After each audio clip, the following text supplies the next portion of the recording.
Dear students, AB online ক্লাসে তোমাদের সবাইকে আবারও স্বাগতম। প্রায় দীর্ঘ 1 মাস পর আমরা আবার অনলাইন ক্লাসে আসলাম। তোমাদের অবশ্যই উপস্থিতি আমরা কামনা করতেছি। তো বিষয় হচ্ছে তোমাদের অ্যাসাইনমেন্ট সলভ করার উদ্দেশ্যে এই ক্লাসগুলো। তো আমরা উচ্চতর গণিতের দ্বিতীয় সপ্তাহে যে অ্যাসাইনমেন্টটা দিয়েছিল, উচ্চতর গণিতের একটা কোশ্চেন ছিল সেখানে। যারা 2021 সালে যারা পরীক্ষার্থী এসএসসিতে, তাদের জন্য এই কোশ্চেনটা। তো কোশ্চেনটা বিশ্লেষণ করে দেখা যাচ্ছে যে ম্যাট্রিক্স এবং নির্ণায়ক এই জায়গাটা থেকে তোমাদের প্রশ্নটা করে হয়েছে। আর এটাকে ভালো করে বোঝার, এই প্রশ্নটা সলভ করতে গেলে তোমাদের ম্যাট্রিক্সের এবং নির্ণায়কের যে বিষয়গুলো জানা দরকার সেগুলো অবশ্যই জরুরি। আর অলরেডি আমরা এর আগে একটা এর উপরে ক্লাস নিয়েছিলাম, সেখানে আমরা ম্যাট্রিক্স নির্ণায়কের ডিটেইলস পড়ছিলাম। হ্যাঁ, পাশাপাশি হচ্ছে তোমাদের একটা অবজেক্টিভ সলভ করে দিয়েছিলাম একদিন, সেখানে কিছু টেকনিকও ছিল। তো যাক, আজকে আমরা এই প্রশ্নটা সলভ করব সবাই মিলে। আশা করি তোমরা প্রশ্নটা অলরেডি তোমরা সবাই তো হাতে হাতে পেয়ে গেছো। এখন জাস্ট খালি আমি বোর্ডে উঠাই দিছি, এই প্রশ্নটা একবার দেখে নেই, তারপর আমরা সলভ করতে যাব। তো প্রশ্নটার দিকে তাকাও। 2021 সালের একটা কারখানায় বিভিন্ন শাখায় কর্মরত শ্রমিকদের একটা তালিকা দেওয়া আছে। হ্যাঁ, তো শ্রমিকের সংখ্যা, এখানে শ্রমিকের সংখ্যা দেওয়া আছে। এখানে 4 জন, এখানে 8 জন, এখানে শ্রমিক নাই, এখানে নাই, এখানে 4 জন, এখানে 8 জন, এখানে 4 জন, এখানে 4 জন, এখানে 8, 16, 16, 8, 24, 24 আর 32, 40, সম্ভবত 40 জন শ্রমিক এখানে। আচ্ছা, আমরা একটু খেয়াল করে নিই। 1, 2, 3, 4, 4, 16, 3, 8, 24, 16, 24, 40 জন শ্রমিকের একটা তালিকা তৈরি করা আছে। তো এই তালিকার মধ্যে একটা শ্রেণী তৈরি করা আছে। শ্রেণী, যে প্রথম শ্রেণীর শ্রমিক সংখ্যা আছে কতজন? 12 জন। দ্বিতীয় শ্রেণীতে আছে 12 জন, আর তৃতীয় শ্রেণীতে আছে 16 জন।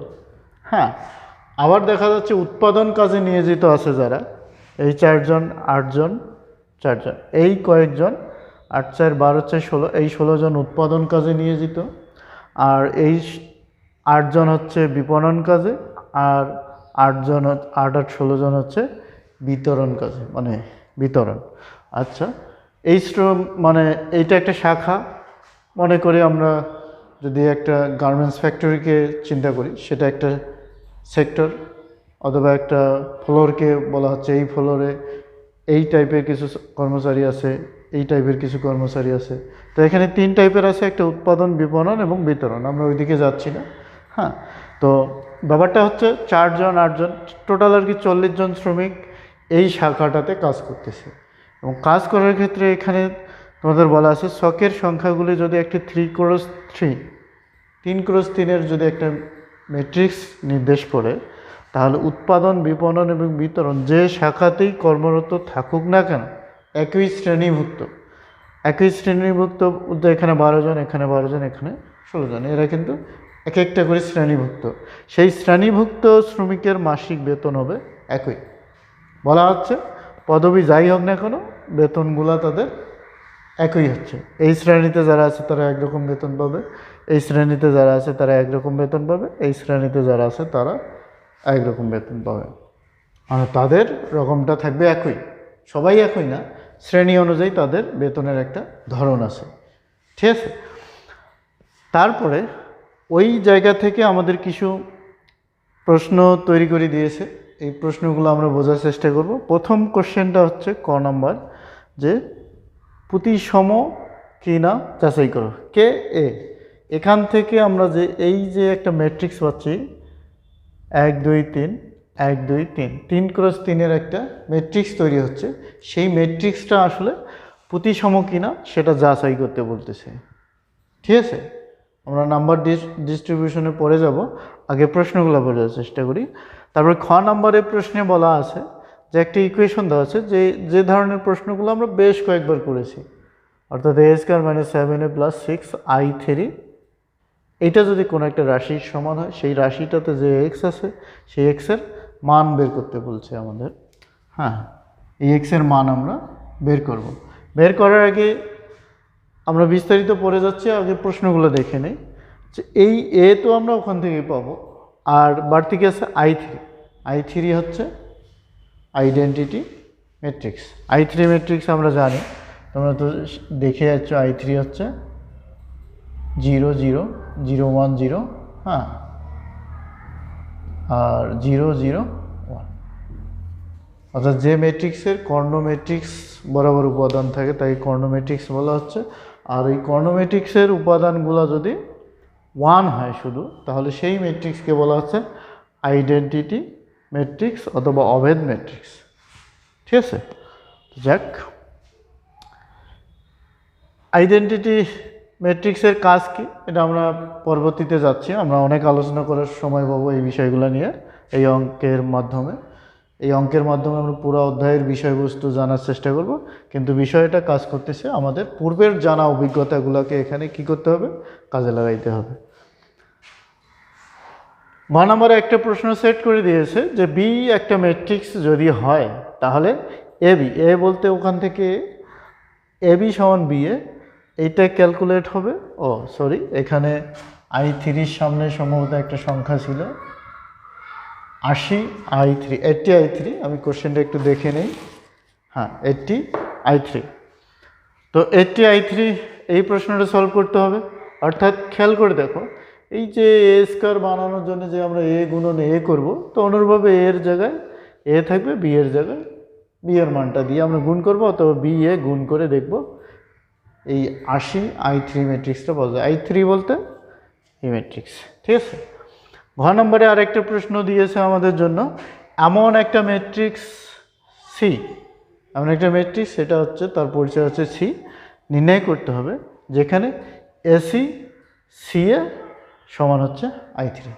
মানে এসি সি এ সমান হচ্ছে I3, এইরকম কন্ডিশন থেকে আমাদের সি ম্যাট্রিক্সের মান কি হবে সেটা বাইর করার চেষ্টা করব আমরা।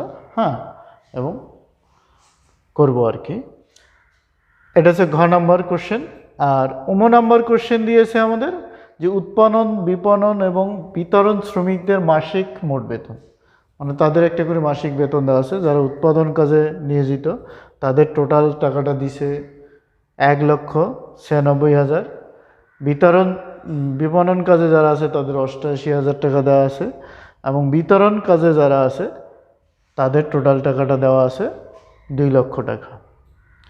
এখন কিছু শ্রেণী 1 শ্রেণী 2 ভুক্ত একজন শ্রমিকের মাসিক বেতন কতটা নির্ণায়কের সাহায্যে বের করো। মানে আমাদের কি বলতেছে যে নির্ণায়কের সাহায্যে বের করতে হবে যে আসলে প্রতিটা শ্রেণীতে একজন করে শ্রমিক আসলে মাসে কত টাকা করে বেতন পাবে সেটা আমরা বের করব। তো সব মিলে দেখা যাচ্ছে যে আমাদের সুন্দর একটা সমস্যার ছক আমাদের দিয়েছে সলভ করার জন্য, খুবই ইন্টারেস্টিং। এটার মাধ্যমে আমাদের পুরানো যে অভিজ্ঞতাগুলো আছে জাস্ট সেটাই শেয়ার হবে, বাড়তি কিছু না। তো কোশ্চেনগুলো আমি এখন মিশায় রাখতেছি। তো কোশ্চেনগুলো তোমরা যখন পড়া শুরু করবে তখন অবশ্যই এটা স্ক্রিনশট করে রাখবা, অথবা তোমাদের হাতে অলরেডি এই প্রশ্ন সেট আছে, এবং প্রশ্নের সেটের প্রতিটা প্রশ্নের একটা করে ধরন দেওয়া আছে যে এই প্রশ্নটার মান হচ্ছে 2, সে 2 কীভাবে পাবো। যদি তুমি কমপ্লিট করো তাহলে ফুল মার্কস পাবে, আর যদি কমপ্লিট না করো, যদি ইনকমপ্লিট করো, কিছুটা অংশ করো, সেখান থেকেও তোমরা নাম্বার পাবে। এবং এই নাম্বার অনুযায়ী কিন্তু তোমাদের অ্যাসাইনমেন্টের একটা মূল্যায়ন দেয়া আছে। হ্যাঁ, সর্বোচ্চ নাম্বার হচ্ছে 16, অতি উত্তম। 16 হচ্ছে 13 থেকে 16 পাইলেই অতি উত্তম, এবং 11 থেকে 12-র মধ্যে দেওয়া আছে তোমাদের উত্তম, 8 থেকে 10-এর মধ্যে ভালো, এবং তার নিচে যে নাম্বারগুলো আছে সেটাতে আমরা মূল্যায়ন করব, সেটা হচ্ছে অগ্রগতি প্রয়োজন। ঠিক আছে, তো কিভাবে, অর্থাৎ প্রতিটা কোশ্চেনের কিছু অংশও যদি তোমরা করে রাখো তাহলে সেটার ক্ষেত্রে কিছু মার্ক পাবে।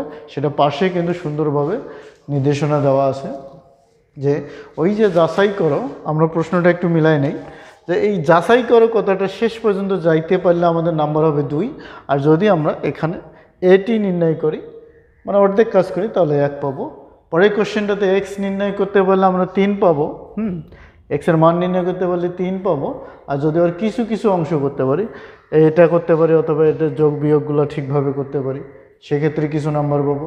আবার যদি কিছুই না করে শুধু এইটুকু বের করি তাহলে সেক্ষেত্রেও কিছু নাম্বার পাবো। ঠিক আছে, তো এইভাবে প্রতিটা প্রশ্নের মধ্যে নাম্বারগুলো বরাদ্দ আছে। তোমরা নিজেরাই বুঝতে পারবো যে তুমি কতটুকু কোশ্চেন সলভ করে দিয়েছো, কতটুকু নাম্বার পাবে। ঠিক আছে, তো তোমরা মনোযোগ দিয়ে করার চেষ্টা করবো। আর এখন একটু দেখার চেষ্টা করো যে আসলে প্রশ্নগুলো আমরা কীভাবে সলভ করতে যাচ্ছি। প্রতিসম স্কিউ, তো সিমেট্রিক, আমরা ইংরেজিতে যাব না, বাংলায় আলোচনা করার চেষ্টা করি। প্রতিসম ম্যাট্রিক্সটা আগে আমাদের জানতে হবে, জানার পরে আমরা বুঝতে পারবো যে আসলে এই ম্যাট্রিক্সটা প্রতিসম কিনা। আমি প্রশ্নগুলো মিশাই দিলাম, এখন আমরা সলভ করব। তো প্রশ্নের দিকে খেয়াল রাখো যে এ প্রতিসম কিনা যাচাই করো। তাহলে এ কোথায়? তালিকা হতে পাই। আমরা সলভ করতে যাচ্ছি তালিকা হতে পাই, হতে পাই, অথবা ছক হতে পাই, অথবা দেওয়া আছে, দেওয়া আছে। কি দেওয়া আছে? ওই এ ম্যাট্রিক্সটা কী ছিল? 4 8 4 0 4 4 8 0 8। তো আমরা লিখতে পারবো কি? দেওয়া আছে কথাটা ব্যবহার করতে পারবো, তালিকা হতে পাই, ছক হতে পাই। তো ধরনই দেখো, তালিকা হতে হলে বেশি বেটার মনে হয়, ছক হতে পাই সেটাও বেটার, দেওয়া আছে সেটাও বেটার। তাহলে যেটা প্রথমে ব্যবহার করছি নিশ্চয়ই সেটা বেশি বেটার। হ্যাঁ, এইভাবে বিষয়গুলো মাথায় নেওয়ার চেষ্টা করবো যে এ একটা ম্যাট্রিক্স, প্রতিসম ম্যাট্রিক্স, সিমেট্রিক্স অর্থাৎ প্রতিসম ম্যাট্রিক্স কাকে বলে? প্রতিসম ম্যাট্রিক্স হচ্ছে সেটাই যেটা আমরা কিন্তু এর আগে অনেকবার এই বিষয়গুলো নিয়ে আলোচনা করছি। এর আগের ক্লাসগুলো যদি তোমরা দেখে থাকো তাহলে বুঝতেই পারতেছো কী হতে পারে। যে ম্যাট্রিক্সের ট্রান্সপোজ বলতে কি? ট্রান্সপোজ হচ্ছে কোনো একটা ম্যাট্রিক্সের সারিগুলোকে যদি কলাম অথবা কলামগুলোকে যদি সারিতে পরিণত করাই তাহলে যে ম্যাট্রিক্সটা পাবো সেই ম্যাট্রিক্সটাকে বলা হচ্ছে ট্রান্সপোজ ম্যাট্রিক্স। কোনো একটা ম্যাট্রিক্সকে ট্রান্সপোজ করে যদি সে পূর্বের ম্যাট্রিক্সটা ফিরে পায় তাহলে সে হবে প্রতিসম ম্যাট্রিক্স। তাহলে আমরা এই কথার উপর বেস করে কাজ করার চেষ্টা করি যে এখানে আমরা এর ট্রান্সপোজ করব। তাহলে আমরা কি বলছি? সারিগুলোকে কলামে অথবা কলামগুলোকে সারি। তাহলে তোমরা কোনটাকে চাচ্ছ? সারি। আচ্ছা, আমরা সারিটা নেই। প্রথম সারিটাকে কলাম বানায় দাও 4 8 4, দ্বিতীয় সারিকে দ্বিতীয় কলাম বানায় দাও 0 4 4, তৃতীয় সারিকে তৃতীয় কলাম বানায় দাও 8 0 8। এই যে ম্যাট্রিক্সটা বের হলো, এই ম্যাট্রিক্সটা কি পূর্বের ম্যাট্রিক্সের মতো হয়েছে? অবশ্যই হয়নি। তা যদি না হয় তাহলে এইটা এর সমান হতে পারে নাই। তাহলে অতএব আমরা লিখতে পারি এ ট্রান্সপোজ এর সমান হয় না। আমরা এই জায়গায় না লিখে এখানে। সুতরাং আমরা ডিসিশন কি নিতে পারি যে প্রতিসম ম্যাট্রিক্স নয়, প্রতিসম ম্যাট্রিক্স নয়। তো এই পর্যন্ত যদি আমরা আসি তাহলে আমরা 2 মার্ক পেয়ে যাব। ক্লিয়ার? তো নিশ্চয়ই বুঝতে পারছো। তাহলে আমাদের কি জানা দরকার ছিল? প্রতিসম ম্যাট্রিক্সটা আসলে কাকে বলে সেটা যদি আমরা বুঝতে পারি তাহলে এই প্রশ্নটা আমরা সলভ করতে পারবো। ক্লিয়ার? তাহলে প্রতিসম ম্যাট্রিক্স কাকে বলা হচ্ছে? প্রতিসম ম্যাট্রিক্স বলা হচ্ছে কোনো একটা ম্যাট্রিক্সের ট্রান্সপোজ করার পরে যদি ওই ম্যাট্রিক্সটা পূর্বের ম্যাট্রিক্সে পরিণত হয় তাহলে সেটাকে প্রতিসম ম্যাট্রিক্স বলে। ট্রান্সপোজ কী হচ্ছে? সারিকে কলাম অথবা কলামকে সারি, অর্থাৎ যে কোনো একটা ওয়ে ব্যবহার করে আমরা যে ম্যাট্রিক্স পাবো সেটি হচ্ছে ট্রান্সপোজ ম্যাট্রিক্স। আসলে দেখো এ বি সি এই ম্যাট্রিক্সটাকে ট্রান্সপোজ করো, দেখি কি আছে? A B C. দেখো আগের ম্যাট্রিক্সে চলে আসলো, এইটা হচ্ছে এ আর এটা হচ্ছে এ ট্রান্সপোজ, তাহলে একই আসলো। তার মানে এরাগুলো কী হবে? সিমেট্রিক, অর্থাৎ প্রতিসম ম্যাট্রিক্স হবে। 1 নম্বর প্রশ্ন আমাদের 1 নম্বর তো না, ক নং কোশ্চেন আমরা সলভ করতে পারলাম। ক্লিয়ার? আচ্ছা,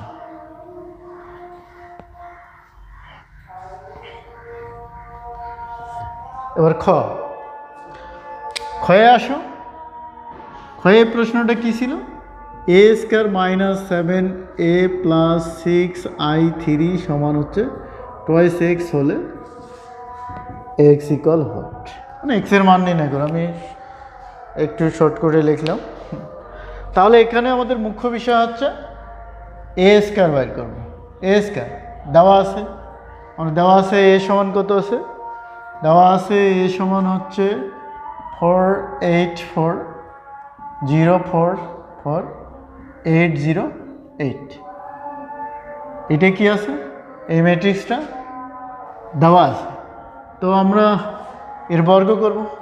তো আমরা বর্গ ম্যাট্রিক্সের অনেক নিয়ম শিখেছি বইয়ের মধ্যে, মানে অনেকবার এই প্রশ্নের সম্মুখীন হয়েছি। A square, B square, C square, D square যত ম্যাট্রিক্স দিয়ে দিয়েছে সেখানে বলছে বর্গ করো, ঘন করো। তো আমাদের এখানে সর্বোচ্চ কাজ হচ্ছে এই ম্যাট্রিক্সটা বর্গ করতে হবে। বর্গ করার প্রসেস তো আমাদের দেখাই দিয়েছিলাম। হ্যাঁ, তো দেখো এ ম্যাট্রিক্স বলতে এ ডট এ, অর্থাৎ এ কে এ দ্বারা গুণ।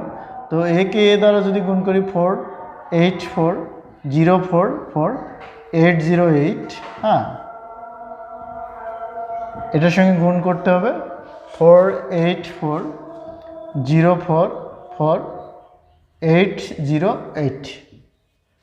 তো গুণ করার প্রসেস তো তোমাদের আমি বলে দিয়েছি যে আমরা সময় সেভ করার জন্য, কিন্তু এখানে তো সময়ের অতটা ব্যাপার না, তোমরা যত সময় নিয়ে করতে পারো, কোনো অসুবিধা নেই। তো এই জন্য আমি তোমাদের বলছিলাম যে এটার ভুল এড়ানোর জন্য আমরা জাস্ট 3x3 ম্যাট্রিক্সের জন্য আমরা 3টা ফ্রেম তৈরি করে নেব। 3টা ফ্রেম বলতে কি, যদিও বা ফ্রেম বলে বিষয়টাকে কেমন মনে হচ্ছে, মনে যদি থাকে তোমাদের তাহলে তো অবশ্যই বেটার। 4, তারপর হচ্ছে 8 ক্রস, তারপর হচ্ছে 0 ক্রস প্লাস 8 ক্রস, অর্থাৎ কি আছে এই ম্যাট্রিক্সের যা যা আছে সবই লিখলাম। এইরকম আমরা 3টা স্টেপ লিখব, অর্থাৎ 4 cross plus 8 cross plus 4 cross, 0 cross plus 4 cross plus 4 cross, 8 cross plus 0 cross plus 8 cross. তারপর কি এই কাজটা আবার করবো আমরা, 4 cross plus 8 cross plus 4 cross. তারপর ঠিক আছে 0 cross plus 4 cross plus 4 cross. তারপর কি 8 cross plus 0 cross plus 8 cross. এই ম্যাট্রিক্সটা আমাদের তৈরি হবে। তো এটা আমি, তোমরা যদি আমার ক্লাস দেখে থাকো তাহলে বুঝতে পারছো যে আসলে আমি এইভাবে কেন করি। এইভাবে করলে অঙ্কটার কোনো ভুল আসার সম্ভাবনা, মানে ভুলের সম্ভাবনা খুব কম থাকে। ঠিক আছে? অনেকে আবার এই যে সারি কলাম গুণ করতে করতে কোথাও এক জায়গায় গোলমাল করে ফেললো। এই ভুলটা এড়ানোর জন্য আমি এই প্রসেসটা তোমাদেরকে অল টাইম বলার চেষ্টা করি।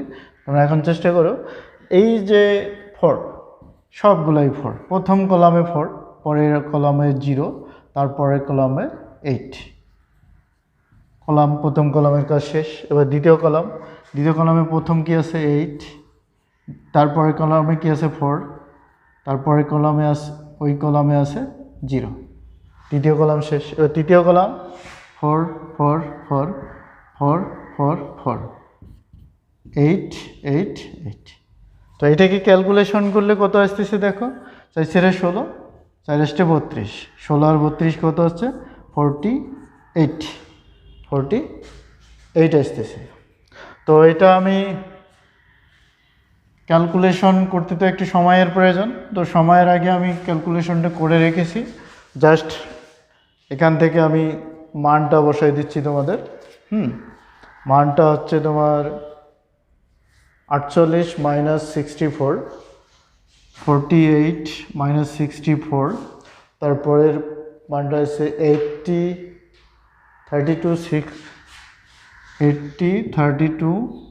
16, আবার 48 96 48 96, তারপরে কি দেওয়া আছে 64 96 64 96। আচ্ছা, বিষয়টাকে আমরা একটু চেক করেও নিতে পারি। এটা হচ্ছে এ স্কয়ারের মান 1864 4 32 96, 1864 বাকি সব 0, 4 32 1864 96, ঠিক আছে, ক্লিয়ার। এখন হচ্ছে 7A, এখন আমাদের লাগবে কি 7A, তাহলে 7 ইন্টু 7A মানে হচ্ছে 7 ইন্টু এ, এর মান কত ছিল 484 044 অ্যান্ড 808। তো এটা কি যেহেতু 7 দ্বারা গুণ করতেছে, আমরা আরও একটা বৈশিষ্ট্য জেনে আসছিল, সেটা হচ্ছে স্কেলার গুণ। কোনো একটা ম্যাট্রিক্সের কি গুণ, স্কেলার গুণ। স্কেলার গুণের মানে কি আছে, কোনো একটা সংখ্যা দ্বারা যদি একটা ম্যাট্রিক্সকে গুণ করি তাহলে ওই সংখ্যাটা পুরা ম্যাট্রিক্সের পুরা ভুক্তি, অর্থাৎ যত ভুক্তি আছে সবাইকে গুণ করো। 4 7 28, তারপর হচ্ছে 27 56, 4 7 28, তারপর হচ্ছে 0, তারপর 4 7 28, 4 7 28, 27 56 0 56, দেখি আসলো 7 গুণন, অর্থাৎ স্কেলার গুণন পেলাম। তারপরে আর একটা মান কি রয়েছে আমাদের 6i3, তার মানে হচ্ছে 6 দ্বারা স্কেলার গুণন কাকে হবে, আইডেন্টিটি ম্যাট্রিক্সকে 0 0 0 1। এটাকে আমরা আইডেন্টিটি ম্যাট্রিক্স দ্বারা গুণ করলে কী পাবো 6 0 0 0 6 0 0 0 6।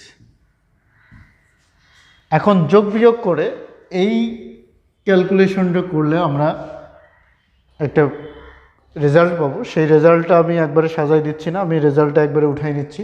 রেজাল্টটা আমার এখানে করে রাখাই আছে। রেজাল্ট আছে 26852, অর্থাৎ কি আছে, এটা থেকে এটা বিয়োগ করব আর এটা যোগ করব।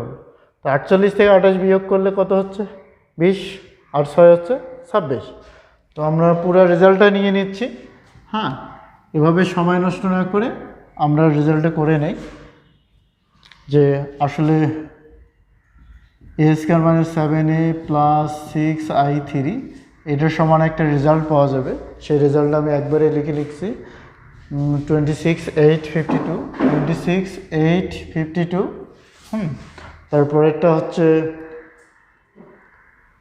32 - 6 20, 32 - 6 20। তারপরেরটা হচ্ছে 20 40 64 46, 40 64 46। এই ক্যালকুলেশন করলে আমাদের এই রেজাল্টটা আসবে। যোগ বিয়োগ জাস্ট, অন্য কোনো কাজ না, শুধু যোগ বিয়োগ করতে হবে। এইটা আসলো। এখন কাজ হচ্ছে, ওখানে কিন্তু বলে দেওয়া আছে এইটার মান যদি টোয়াইস এক্স হয়, তাহলে অতএব আমরা টোয়াইস এক্স ইকুয়াল আমরা কি লিখতে পারি 26852, 32 - 6 20 আর 40 64 48। তাহলে দেখো এখানে যদি আমরা এক্সকে রাখতাম তাহলে এক্স টু যে কী করতো, ভাগ করতো। গুণের বেলায় যেহেতু একটা স্কেলার সবাইকে গুণ করতে পেরেছে, ভাগের বেলায়ও স্কেলার কী করতে পারে, সবাইকে ভাগ করতে পারে। তাহলে কত আসতেছে 13 4 26, তারপর কত আছে 16 -3 10, তারপর 20, তারপর আছে 32 24। এইটা আসবে। আসলে বিষয়টা একটু খেয়াল করে দেখি, 32 - 3 10, হ্যাঁ এটাই আসবে। তো ব্যাপারটা কী হলো, আমরা এক্সের মান পেয়ে গেলাম। আরেকটা জিনিস খেয়াল রেখো, প্রশ্নে যেহেতু তোমাদের এক্স বড় হাতের দেওয়া আছে, বড় হাতের কেন দেওয়া হচ্ছে তোমরা নিশ্চয়ই জানো যে ম্যাট্রিক্স প্রকাশ করতে গেলে ক্যাপিটাল লেটারগুলাই ব্যবহার করতে হয়। সেই কারণে এইটাতে তোমরা ক্যাপিটাল লেটার ব্যবহার করবে, ছোট স্মল লেটার ব্যবহার না করে ক্যাপিটাল লেটারের যে এক্স আছে সেটা ব্যবহার করবে। ঠিক আছে, খ নাম্বার আমরা শেষ করলাম। ক্লিয়ার? আর গ নাম্বার একটা প্রশ্ন দেখো, গ নং প্রশ্ন কী দেওয়া আছে, বি সমান একটা ম্যাট্রিক্স দেওয়া আছে তোমাদের। বি সমান ম্যাট্রিক্সটা কী দেওয়া আছে 10 10 10 -10, তারপর 20 মাইনাস 20 0 20, তারপর হচ্ছে 5 মাইনাস 5 অ্যান্ড 5, হ্যাঁ এটা দেওয়া আছে বি। আর প্রশ্নটা কী ছিল? এ বি সমান বি এ সমান I3, কত I3? 80 I3। তো তোমাদের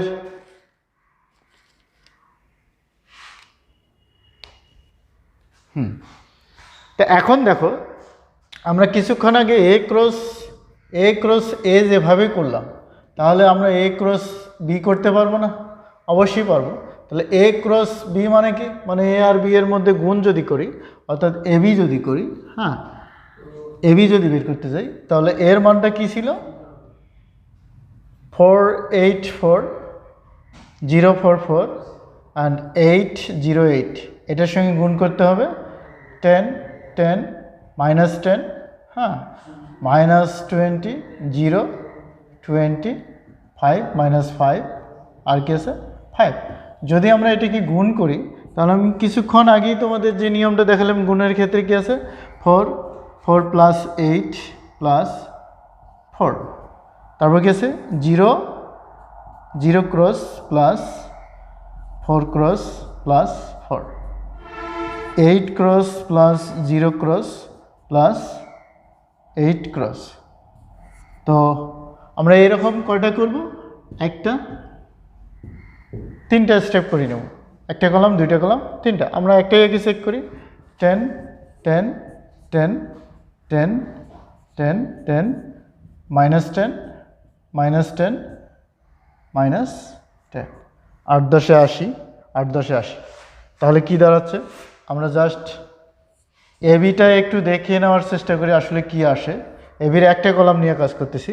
এই জায়গাটা 0 আসতেছে, 0 4 10 40 4 10 40 0, হ্যাঁ 4 10 40 আর হচ্ছে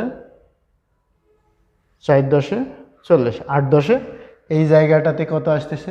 80 আসতেছে। অনুরূপভাবে পরেরটা যদি আমরা ক্যালকুলেট করি, সময় যেহেতু আমাদের সময় না, আমরা জাস্ট এটাকে ক্যালকুলেশন করলে আমরা পারবো, এই জন্য আমি বাকি অংশটা লিখতে চাচ্ছি না, তোমরা লিখে নিবা, পরে দেখবা কি আসবে।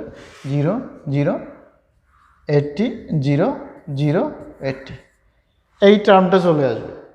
এটাকে বাকিটাকে যদি আমরা ক্যালকুলেশন করি, তাহলে এই টার্মটা চলে আসবে। এটা হচ্ছে এবি। এবিটাকে একটু সাজায় নেই।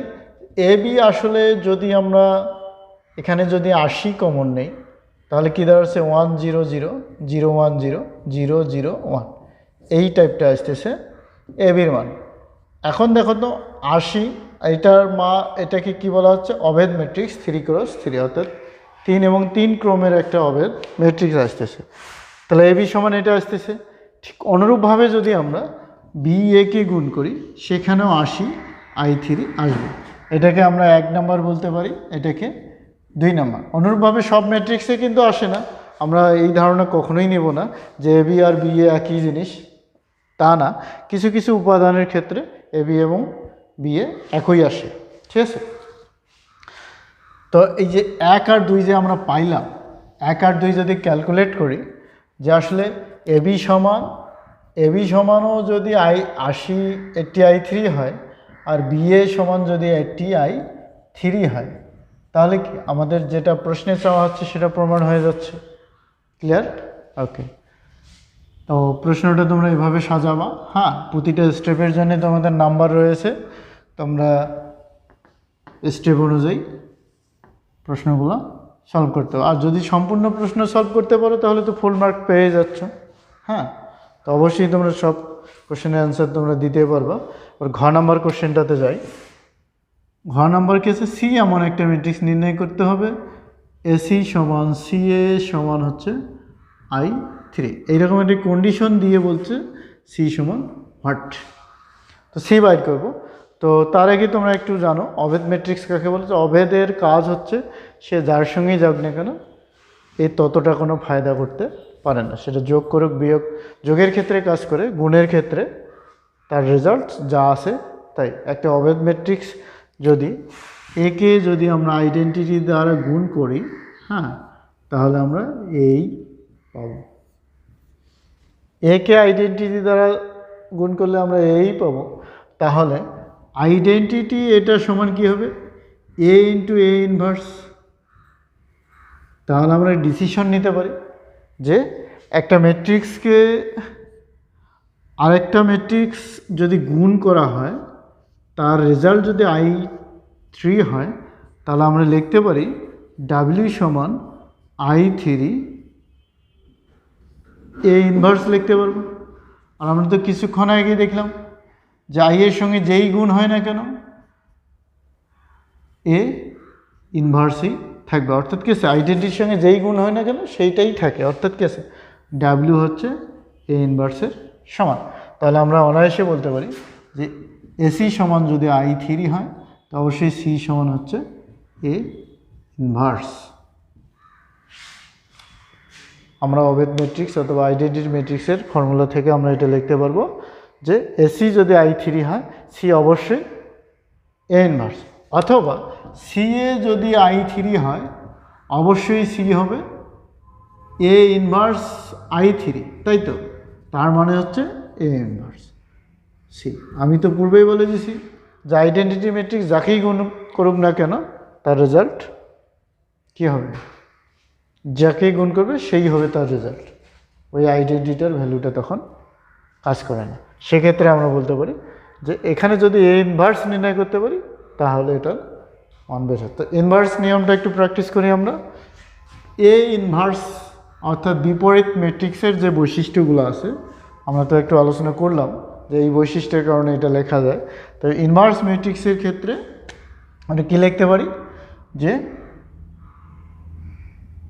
এ একটা ম্যাট্রিক্স, এটা তো দেওয়া আছে, আমরা লিখবই, ক হাতে পাই খ হাতে পাই, যেখান থেকে পাই না কোনো, এটা তো আমরা লিখবো 4 8 4 0 4 4 8 0 8, আমরা লিখে ফেললাম। হ্যাঁ, এখন আমাদের যেটা কাজ হচ্ছে ডিটারমিনেট অফ এ, মানে গেছে এর ডিটারমিনেট বের করতে হবে আমাদের।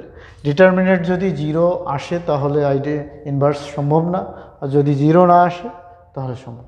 তাহলে আমরা দেখি 4 32 মাইনাস 0 মাইনাস 8 যদি আমরা নেই, তাহলে কি দাঁড়াচ্ছে 0 মাইনাস 40 32, তারপর প্লাস 4, 4 যদি নেই 0 মাইনাস 32। তো এটাকে আমরা ক্যালকুলেশন করি। এই দেখো 4 আষ্টে 32, 4 32 4 32, মাইনাস প্লাস এটা তো ভ্যানিশ হয়ে যায়, মাইনাস মাইনাস প্লাস, আর 2 × 16 3 আষ্টে 25, 256। এই ডিটারমিনেন্ট আসলে 256। সুতরাং এ নির্ণয় যোগ্য। আমরা এই কথাটা কিন্তু আগে লিখব যে আসলে সে ইনভার্স যোগ্য কিনা, সেটা আমরা দেখলাম যে আসলে এটা ইনভার্স যোগ্য। তাহলে ইনভার্স যোগ্য ডিটারমিনেট 256 আসলো, এটা আমরা বের করে রাখলাম যে ডিটারমিনেট অফ এ হচ্ছে 256, এটা বের করে রাখলাম। হ্যাঁ, এখন আমাদের অ্যাগমেন্টেড ম্যাট্রিক্স অর্থাৎ সহগুণক ম্যাট্রিক্স বের করতে হবে। সহগুণক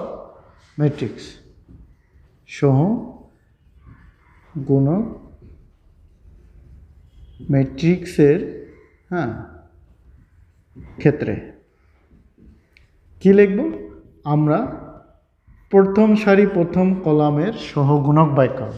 এই ম্যাট্রিক্সটা কী ছিল, 4 8 4 0 4 4 8 0 8, তাই তো? তাহলে আমরা এর সহগুণক বাইর করব। খেয়াল করে 1 নম্বর সারি 1 নম্বর কলাম, -1 এর উপর হচ্ছে 1 + 1। হ্যাঁ, তো যাকে আমরা নির্ণয় করতে যাচ্ছি তার সারি কলাম বাদ দিলে কি থাকে, 4 4 4 4 0 8। তাহলে এটাকে ক্যালকুলেশন করলে কত স্যার, প্লাস আসতেছে 4 আষ্টে 32 মাইনাস 0 সমান কি লেখা যায় 32। আমরা এ 1 1 পেলাম। এবারে 1 2 নির্ণয় করব, -1 এর উপর 1 + 2। হ্যাঁ, এই যে 1 নম্বর সারি 2 নম্বর কলাম, 1 নম্বর সারি 2 নম্বর কলামের আমরা সহগুণক বের করব। সহগুণক বলতে তার সারি কলাম বাদ দিলে কি থাকতেছে 0 4 8 8। তাহলে কি আছে -0 - 32 হ্যাঁ সমান 32। তো আমরা প্রতিটা কাজ করতে পারবো যখন আমরা এটা নির্ণয় করব। 1 নম্বর সারি 3 নম্বর কলাম, সেখানে দেখব প্লাস আসে না মাইনাস আসে, সেটা আমরা ক্যালকুলেট করে দেখব কি আসে। তো অনুরূপভাবে আমরা 1 নম্বর সারি 3 নম্বর কলামে, আমি সবগুলাই করতেছি না, বাকিগুলো তোমরা করে নিবা। হ্যাঁ, আমি এখানে মানগুলো তোমাদের বসাই দিচ্ছি। -32 আসবে, -32, A21, A22, A23 মানগুলো দেখি কী কী ছিল। A1, A1121 -64 0, -64 0। তারপর 23-তে আছে, 23-তে আছে তোমাদের -16, -16, ঠিক আছে। তারপরে এ 3 নম্বর সারি 1 নম্বর কলাম, এ 3 নম্বর সারি 2 নম্বর কলাম, এ 3 নম্বর সারি 3 নম্বর কলাম। এর মানগুলো আমরা দেখে নেই। 16 10, 16 10 -16। তো এগুলো আসবে, আমরা যদি বের করতে চাই তাহলে এই মানগুলো আসবে। হ্যাঁ, আমি জাস্ট 2-1টা নির্ণয় করে দিলাম, বাকিগুলো তোমরা অবশ্যই চেষ্টা করবো এভাবে সাজানোর। তো এই যে আমাদের সহগুণকগুলো তৈরি হলো, এই সহগুণক ম্যাট্রিক্স কি হবে? তাহলে সহগুণক ম্যাট্রিক্সের ক্ষেত্রে আমরা এখন লিখতে পারি যে সহগুণক ম্যাট্রিক্স, মিশিয়ে ফেলাইলাম। আচ্ছা, অতএব গুণক ম্যাট্রিক্স কি হবে? সহগুণক ম্যাট্রিক্স হবে মানগুলো তো সব মিশিয়ে ফেললাম। আচ্ছা, 32 32 -32, 32 32 -32। তারপরে হচ্ছে তোমার 64 0, -64 0 32, সম্ভবত -32 না, -16, -16। তারপরে কি ছিল? তারপরে ছিল 16 10 -16, 16 10 -16, এটা আসলো। হ্যাঁ, একটু কারেকশন করে নিবা, একটু ভালো করে দেখার চেষ্টা করবা যে ভুল ত্রুটি আসে কিনা। হ্যাঁ, তোমরা তো অবশ্যই প্র্যাকটিস করবা। এখন এই ম্যাট্রিক্সটার আমরা বাইর করব অ্যাডজয়েন্ট ম্যাট্রিক্স। আসলে অ্যাডজয়েন্ট কেন যাচ্ছি, যে আসলে ইনভার্স মানে হচ্ছে adjoints of a, adjoints matrix of a ভাগ ডিটারমিনেন্ট অফ এ, এটাই হচ্ছে ইনভার্স ম্যাট্রিক্স। তাহলে আমরা ডিটারমিনেন্ট পাইছি, আমরা সহগুণক ম্যাট্রিক্স পাইছি। এই সহগুণক ম্যাট্রিক্সটাকে ট্রান্সপোজ করলে আমরা অ্যাডজয়েন্ট পাবো, এটাকে ট্রান্সপোজ করলে অ্যাডজয়েন্ট পাবো। তাহলে আমরা একবারে আমরা এটা লিখতে পারতেছি। হ্যাঁ, তো দেখো যে ইনভার্স ম্যাট্রিক্স মানে হচ্ছে আমরা এই সহগুণক ম্যাট্রিক্সটা যদি ট্রান্সপোজ করি তাহলে 1 2 5 6 আমরা লিখলাম। তারপর আছে 3 2 3 2 -3 2, তারপর 64 0 -16 16 10 -16। এইটাকে যদি আমরা ট্রান্সপোজ করি তাহলে আমরা কি পাবো? ইনভার্স ম্যাট্রিক্সটা পেয়ে যাব। তাহলে আমরা ট্রান্সপোজ করি নেই, 2 5 6 আমরা এটা রেখে দেই, এটাকে ট্রান্সপোজ করি সারিকে কলাম, অর্থাৎ কি আছে 32 32 -32। হ্যাঁ, তারপর কি আছে, এটাকে কলামে পরিণত করে -64 0 -16। হ্যাঁ, তারপর 16 10 -16। এটাকে আমরা ভাগ করে দিই, 32কে 256 দ্বারা ভাগ করে দিই, 32 256 ভাগ 32। আচ্ছা, হিসাবটা আমি একটু করে নেই, কত আছে 256 ভাগ 32, তাহলে 8 আসতেছে। তাহলে আমরা লিখতে পারি যে 1/8। হ্যাঁ, 64-র ক্ষেত্রে 1/4 আসবে। হ্যাঁ, 16-র ক্ষেত্রে আরও একটা কমে যাবে 1/4, 8 16 1/16। আচ্ছা, আমি একটু দেখে নিই। 1/16 আসবে। 32কে যদি আমরা ভাগ করি 1/8 আসবে, 0 ভাগ করলে 0। 10কে যদি ভাগ করি, 10কে 256 দ্বারা ভাগ করলে 10কে 256 দ্বারা ভাগ করলে 10, 10কে 256 দ্বারা ভাগ 10 256। আসলে এটা 10 ছিল কিনা এটা তো জানার বিষয়, সম্ভবত এটা 16ই ছিল। 16 10 সহগুণক ম্যাট্রিক্স।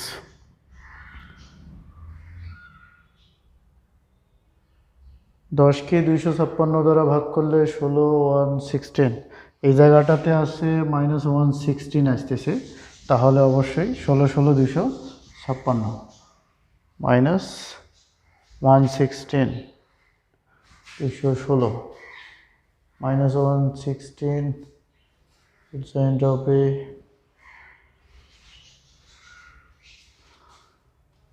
transpose -16, তারপর আছে -1/8 -1/16 1/16। কোশ্চেনটা তো তোমাদের আবার চেক করতে হচ্ছে। 16 4 32। এটা ছিল তোমাদের, এটা সম্ভবত মুশকিল। আচ্ছা দেখো,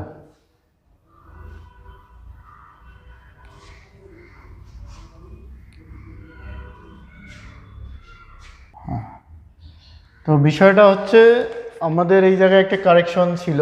হ্যাঁ, তো কারেকশনটা দেখো যে আসলে 10 হবে না, এটা 64 হবে। আর এখন এইটাকে যদি আমরা ট্রান্সপোজ করি, তো এটাকে যদি আমরা ট্রান্সপোজ করি অর্থাৎ এ ইনভার্স যদি আমরা নির্ণয় করতে যাই, তাহলে কি হচ্ছে 1 256 কি আছে 32 32 -32, হ্যাঁ, তারপরে হচ্ছে -64 0 -64, তারপর 60 16 -16 আর 16, অর্থাৎ কি আছে আমাদের মানগুলো ছিল এ হচ্ছে 1 1 হচ্ছে 32, এ 1 2 হচ্ছে 32, এ 1 3 হচ্ছে -32, আর এ 2 1 হচ্ছে 64, আর এ 2 2 হচ্ছে 0, এ 2 3 হচ্ছে -64, আর এ 3 1 হচ্ছে 16, হ্যাঁ, এ 3 2 হচ্ছে তোমার -16, এ 3 3 হচ্ছে 16। এই অপশনটা তোমাদের আসবে। আমাদের এই জায়গায় একটু কারেকশন ছিল, এটা আসলে 10 লিখে ফেলছিলাম। তো এখন দেখো, এটাকে যদি আমরা ক্যালকুলেশন করি, এটাকে যদি ট্রান্সপোজ করি, তো সারি কলাম কলাম সারিতে পরিণত হবে। তাহলে এটাকে যদি আমরা ট্রান্সপোজ করি, তো এটাকেই সাজায় নেই, এটা 32 দেই এখানে, হ্যাঁ, আর 64 এখানে দিই, এখানে -32 দেই, আর এখানে, আচ্ছা আমরা ট্রান্সপোজটা করে নিই, সারিকে কলাম কলামকে সারিতে পরিণত করে নিই। তাহলে কী দাঁড়াচ্ছে 32 -32 -64 0 -64, তারপর 16 -16, হ্যাঁ 16। তো এটাকে আমরা ইনভার্স এটা দ্বারা ভাগ করি 1/8 1/-4 1/16, অর্থাৎ এই ঘরে আসতেছে 1/16 1/16 1/4 আর 1/8 আসতেছে, ঠিক আছে। এই হচ্ছে আমাদের ইনভার্স। তো শেষের দিকে তোমরা ফিনিশিংটা কিভাবে দিবা, শেষের দিকের ফিনিশিংটা দিবা এভাবে যে, হ্যাঁ, ফিনিশিংটা দিবা যে সি সমান হচ্ছে 18 -14 1 16, হ্যাঁ 18 0 -1 6, তারপর কি আছে -18 14 1 6, ঠিক আছে। এবার আমরা শেষের প্রশ্নটা সলভ করব। শেষের প্রশ্নটার দিকে আসো। কি বলা আছে যে ছকগুলিকে অর্থাৎ কিছু উৎপাদন বিপণন এবং বিতরণ যে শাখাতেই থাকুক না কেন একই শ্রেণীভুক্ত শ্রমিকের মাসিক বেতন হচ্ছে একই। তাহলে আমরা ধরে নেই হ্যাঁ যে একই শ্রেণীভুক্ত, অথবা এভাবে লিখতে পারি যে শ্রেণী একভুক্ত হ্যাঁ একজন শ্রমিকের হ্যাঁ মাসিক বেতন X টাকা।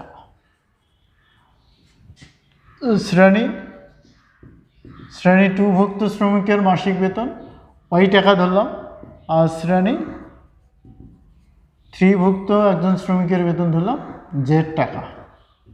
হ্যাঁ, আমি সব লিখলাম না, তোমরা বুঝতেই পারতেছো কি লিখতে হবে, যে শ্রেণী 1, শ্রেণী 2, শ্রেণী 3 প্রত্যেকেরই একজনের করে বেতন আমরা ধরলাম XYZ। তাহলে কি দাঁড়াচ্ছে? তাহলে আমাদের দাঁড়াচ্ছে, আমরা তাহলে এটা লিখতে পারি যে আসলে ব্যাপারটা হচ্ছে এই ম্যাট্রিক্সটা হচ্ছে X ম্যাট্রিক্স, যে ম্যাট্রিক্সটা ধরলাম। তো আমরা জানি যে X = P, এই বিষয়টাকে একটু খেয়াল করো। Pটা হচ্ছে প্রাইস, এটা তো দেওয়া আছে যে ম্যাট্রিক্স, আর X আমরা যেটা ধরে নিলাম।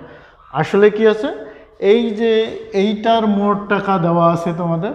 প্রশ্নটা তো আমরা জানি, প্রশ্নটা হচ্ছে কি আছে, প্রশ্নটা হচ্ছে উৎপাদন বিপণন এবং বিতরণ শাখায়, উৎপাদনের শাখায় যত শ্রমিক আছে তাদের টোটাল টাকাটা হচ্ছে 1,96,000, এবং বিপণনে যারা আছে এই 16 জনের টোটাল টাকা হচ্ছে 88,000 টাকা, আর বিতরণে যারা আছে এই 16 জনের না, এটা 8 জন, এখানে 16 জনের টোটাল টাকা হচ্ছে তোমার কত টাকা? 2 লক্ষ টাকা। এখন এই টাকাটাকে আমরা ম্যাট্রিক্স আকারে দেখাবো। তাহলে এ ম্যাট্রিক্সের টাকাটা কী ছিল? এ ম্যাট্রিক্সের জনগণগুলো কী ছিল? 484, আর হচ্ছে 044, আর 808। তারপর হচ্ছে X ম্যাট্রিক্স, X বলতে XYZ। তারপরে হচ্ছে প্রাইস ম্যাট্রিক্স, মানে হচ্ছে টাকার যে ম্যাট্রিক্স আছে 1,96,000, 88,000। হ্যাঁ, তারপর কত আছে? 2 লক্ষ, 1 2 1 2 3, এইটা। তো বিষয়টা দাঁড়াচ্ছে এরকম। এটাকে যদি ম্যাট্রিক্স আকারে আমরা দেখাতে চাই তাহলে কি পাবো আমরা? তো বিষয়টা হচ্ছে এটা যেহেতু গুণ অবস্থায় আছে, তার মানে লিখতে পারি 4x + 8y + 4z = হচ্ছে 196,123। হ্যাঁ, তারপর কি আছে? 0x +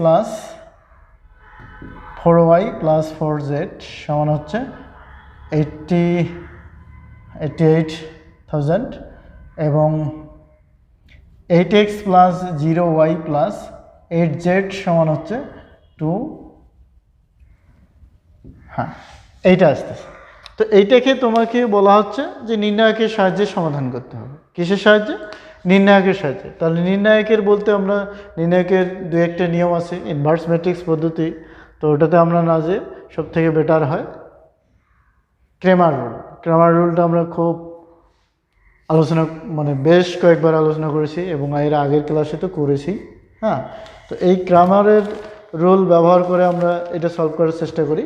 দেখো, প্রথম কাজটা হচ্ছে প্রথমে আমাদের ডিটারমিনেন্ট নিতে হবে। প্রথমে কি বাই করতে হবে? ডিটারমিনেন্ট। কার ডিটারমিনেন্ট?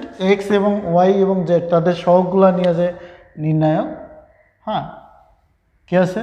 484,044,808, এইটার ডিটারমিনেন্ট বাইর করতে হবে। তো এটাকে ডিটারমিনেন্ট করলে কত পাওয়া যাচ্ছে? 256। কি হতে? ঘ হতে, কারণ ঘয়ে তো আমরা করে রাখছি যে এটাকে ডিটারমিনেন্ট করলে কত পাওয়া যায়? 256।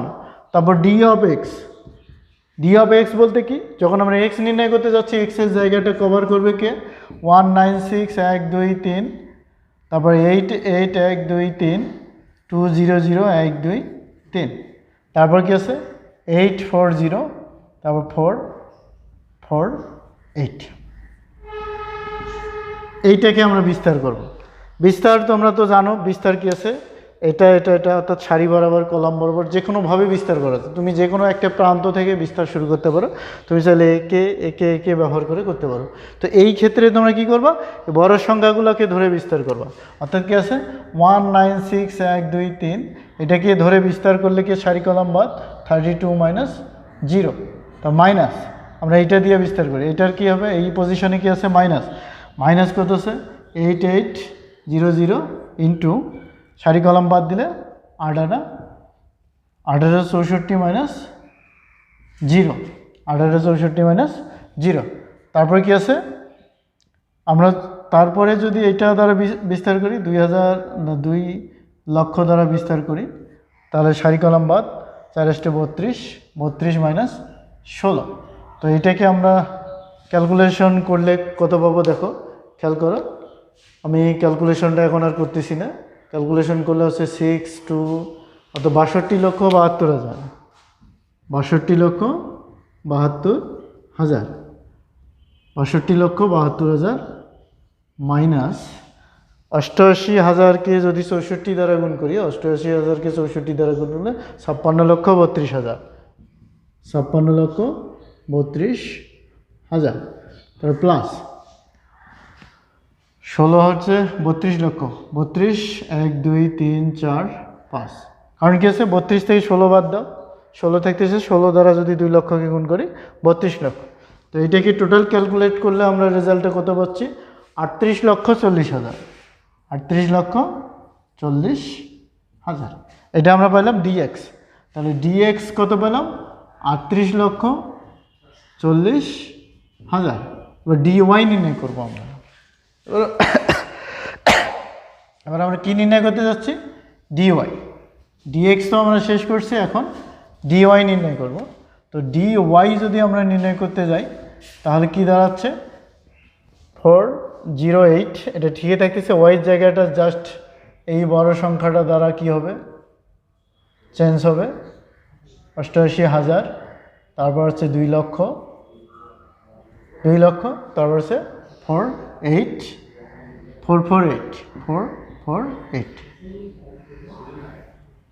এটাকে যদি আমরা ভাঙি তাহলে ভেঙে নিয়ে বিস্তার করি, কার সাপেক্ষে বিস্তার করব, আমি তোমাদের পূর্বেই বলেছি যে আমরা বিস্তার কি করব বড় সংখ্যাটার সাপেক্ষে করব। তাহলে যদি আমরা এটার সাপেক্ষে বিস্তার করি তাহলে 19600, হ্যাঁ বিস্তার যদি করি ওর সারি কলম বাদ দিলে কেউ থাকে 32 0 মাইনাস 32, 0 মাইনাস 32। এবার দেখো আসলে একটা জিনিস খেয়াল করি, দেখো বিস্তার আমরা কোথায় করতেছি এই জায়গাটাতে, এই জায়গাটাতে এর পজিশন কি ছিল মাইনাস জায়গায় পজিশন, অর্থাৎ কি 1 নম্বর সারি 2 নম্বর কলাম, অর্থাৎ -1 পাওয়ার 3, অর্থাৎ কি আসতেছে মাইনাস আসতেছে। তারপরে আমরা এটা যদি মাইনাস আসে তারপর এটা অবশ্যই প্লাস 80,000 ইন্টু সারি কলাম বাদ দাও 4 32 মাইনাস 64। আচ্ছা আর একটু খেয়াল করো 4 32 4 4 8 480, সারি কলাম যদি আমরা বাদ দিই 4 32 মাইনাস 4 32 থেকে 32 বাদ দিলে 0, আবার মাইনাস 2 লক্ষ, 2 লক্ষ যদি এটার সাপেক্ষে আমরা বিস্তার করি তাহলে সারি কলাম যদি আমরা বাদ দিই 4 4 16, 16 মাইনাস 0, অর্থাৎ হিসাবগুলো একই আসতেছে। দেখো এটার সঙ্গে এটা গুণ করলে মাইনাস মাইনাস প্লাস কত আছে, এর আগেই আমরা ক্যালকুলেশনটা করে দিলাম 62,000 না 62,27,000, 62,72,000 minus minus plus plus 0 minus কত আছে 32 লক্ষ, কারণ কি আছে এখানে 16 আসতেছে, 16 দ্বারা 2 লক্ষকে গুণ করলে হচ্ছে 32। তাহলে কি দাঁড়াচ্ছে 32 লক্ষ যদি বাদ দেয় 30,72,000 থাকতেছে, 30,72,000, ডিওয়াই হচ্ছে 30,72,000, 30,72,000। এবার আমরা জেড নির্ণয় করব, ডিজেড যদি আমরা নির্ণয় করতে চাই তাহলে কি হবে এই অংশটা জেডের জায়গাতেই থাকবে, যেটিকে আছে 196 1 2 3, আর হচ্ছে 80 1 2 3, তারপর 200,000 অর্থাৎ 2 লক্ষ, তাহলে জেডকে আমরা জেডের জায়গাটাতে আমরা ধ্রুবক দ্বারা প্রতিস্থাপন করলাম, পাশাপাশি কী থাকছে 840। তাহলে আমরা আবার এই কলাম সাপেক্ষে যদি বিস্তার করি 19600, এটা হবে প্লাস প্লাস মাইনাস প্লাস, এই অংশটা প্লাস। হ্যাঁ, এখন যদি আমরা সারি কলামে বিস্তার করি 0-64, 0-64, তারপরে কি আছে মাইনাস, যদি আমরা এটা 0-64, 0-64, 2 লক্ষ দিয়া যদি আমরা বিস্তার করি 4-16-0, জাস্ট এই জায়গায় কি আসবে প্লাস, এই জায়গায় আসতেছে প্লাস। হ্যাঁ, 88 দ্বারা যদি আমরা 32 লক্ষ এখানে থাকতেছে 32 লক্ষ, হ্যাঁ 32 লক্ষ থাকতেছে প্লাস, আবার 64 দ্বারা যদি আমরা, আচ্ছা আমরা একটু খেয়াল করি 408, 840, 96, 200। আচ্ছা, এবার আমরা 96 সাপেক্ষে একটু বিস্তারটা দেখি, 0-32, ওকে 0-32, অর্থাৎ মাইনাস 62,72,72,000, তারপর কিছু মাইনাস প্লাস 88,000কে আমরা যদি 64 দ্বারা গুণ করি, 88,000কে যদি আমরা 64 দ্বারা গুণ করি, minus minus minus minus plus হয়ে যাচ্ছে, 64 দ্বারা গুণ করলে 56,32,000, 56,32,000। এইটাকে যদি আমরা ক্যালকুলেশন করি তাহলে একটা রেজাল্ট পাবো, সেই রেজাল্টটা সম্ভবত হচ্ছে 25,60,000, 25,60,000। ডি জেড আমরা পাইলাম 25,60,000। এখন আমরা এক্স বাই করতে যাচ্ছি। আমরা ক্রামারের রুল তো জানি, এক্স ইকুয়াল কি হচ্ছে, এক্স মানে হচ্ছে ডিএক্স ভাগ ডি, অর্থাৎ কি আছে 38,40,000কে যদি আমরা 256 দ্বারা ভাগ করি তাহলে কত আসতেছে, 38 লক্ষকে 256 দ্বারা যদি আমরা ভাগ করি তাহলে রেজাল্টটা কত আসতেছে, 38,40,000কে 256 দ্বারা ভাগ করলে আসতেছে 15,000, 15,000। ওয়াই যখন নির্ণয় করতে যাচ্ছি ডিওয়াই ভাগ ডি, অর্থাৎ 30,72,000কে যদি আমরা 256 দ্বারা ভাগ করি তাহলে রেজাল্ট কত আসতেছে, 256 দ্বারা ভাগ করলে আসতেছে 12,000, আসতেছে 12,000। আবার জেড, জেড হচ্ছে 25,60,000কে যদি আমরা 256 দ্বারা ভাগ করি, বোঝা যাচ্ছে 56 কাটা গেলে 1-1-এর পিছনে 4টা শূন্য, তাহলে কত আছে 10,000। অতএব আমরা লিখতে পারবো, হ্যাঁ শ্রেণী 1-এ একজন শ্রমিকের বেতন, শ্রমিকের মাসিক বেতন দাঁড়াচ্ছে 15,000 টাকা। হ্যাঁ, অনুরূপভাবে শ্রেণী 2-তে একজন শ্রমিকের বেতন হচ্ছে 12,000 টাকা, আর শ্রেণী 3-তে একজনের বেতন হচ্ছে 10,000 টাকা। তাহলে বুঝতেই পারছো যে প্রথম শ্রেণীতে যারা ছিল তাদের বেতন একটু বেশি, দ্বিতীয় শ্রেণীতে যারা তাদের একটু কম, তৃতীয় শ্রেণীতে যারা আছে। আসলে কোম্পানিগুলোতে এভাবেই শ্রমিক সাজানো হয় যে কাকে কীরকম বেতন দেবে। তো ডিয়ার স্টুডেন্টস, আমরা মোটামুটি বুঝে ফেললাম যে আসলে প্রশ্নটা যেভাবেই ছিল না কেন আমরা সমাধান করতে পেরেছি। হ্যাঁ, তোমরা এই টাইপগুলোকে জাস্ট খালি সুন্দরভাবে খাতায় সাজিয়ে পাঠিয়ে দিবা। হ্যাঁ, আর আমি যদি বুঝতে পারি যে তোমরা আমার নিয়মটা ফলো করছো তাহলে তো খুবই ভালো হয়। ঠিক আছে, তো সবাই ভালো থাকো, সুস্থ থাকো, অল দ্য বেস্ট।